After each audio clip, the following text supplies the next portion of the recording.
رونالدو عمل مقابلة مع مذيع اسمه بيرس مورجان. المقابلة مدتها 90 دقيقة، نزل منها أجزاء النهاردة ولسه هينزل منها أجزاء يوم الأربع ويوم الخميس. كريستيانو اتكلم عن كل حاجة، عن النادي والمدرب وعن حاجات كتير جدا. هقول لكم التصريحات كلها في الفيديو، بس قبل ما نبدأ الفيديو يا شباب لسه عامل اشتراك، انزل اعمل اشتراك وفعل زر عشان يوصلك كل جديد.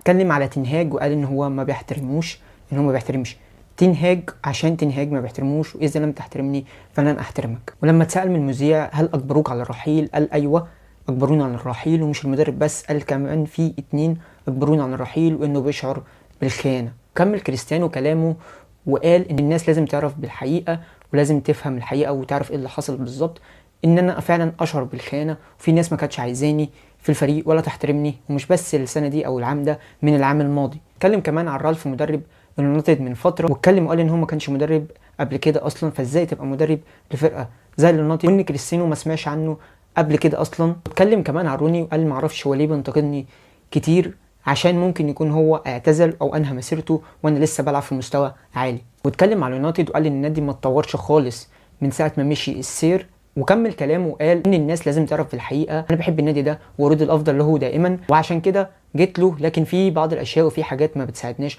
جوه النادي عشان نوصل لمستوى عالي زي السيتي وليفربول وارسنال حاليا. كمل كلامه وقال ان النادي ما تعاطفش معاه ساعه ما بنته الصغيره مرضت في هذا العام. كمل كلامه وقال ان هو اتبع قلبه، وان السير قال له لن تذهب للسيتي، عشان كده هو كمان جه، وانه بيحب النادي وبيحب الجماهير جدا، عشان كده عمل المقابله دي، وان هم لو عايزين يتحسنوا لازم يغيروا اشياء كتير جدا جوه النادي، وان النادي بهذا الحجم لازم يكون على القمه، مع ان مش ده هو اللي حاصل، وان الجماهير هم بالنسبه له كل شيء. وعشان كده هو عمل المقابله دي دلوقتي، عشان هو بيعتقد ان ده الوقت المناسب ان الناس تعرف الحقيقه. ورجع تاني اتكلم عن رالف وقال ان نادي بهذا الحجم زي اليونايتد يجيب مدير رياضي زي رالف، الناس كلها العالم كله اتفاجئ مش انا بس، وان هو اصلا حتى مش مدرب. رجع تاني واتكلم عن روني وقال ان انا مش هقول ان انا اوسم منه مع ان ده صحيح. وكمل كلامه على اليونايتد وقال كما قال بيكاسو عليك الهدم لاعاده البناء، وان النادي ده مش ده مكانه ولا ده يعني حتته، انه لازم يبقى نادي كبير، مالكش اي اعذار ان انت ما تبقاش نادي كبير. وكمل كلامه وقال على اليونايتد ان هو من ساعه ما مشي 2009 ما يتغير شيء، يعني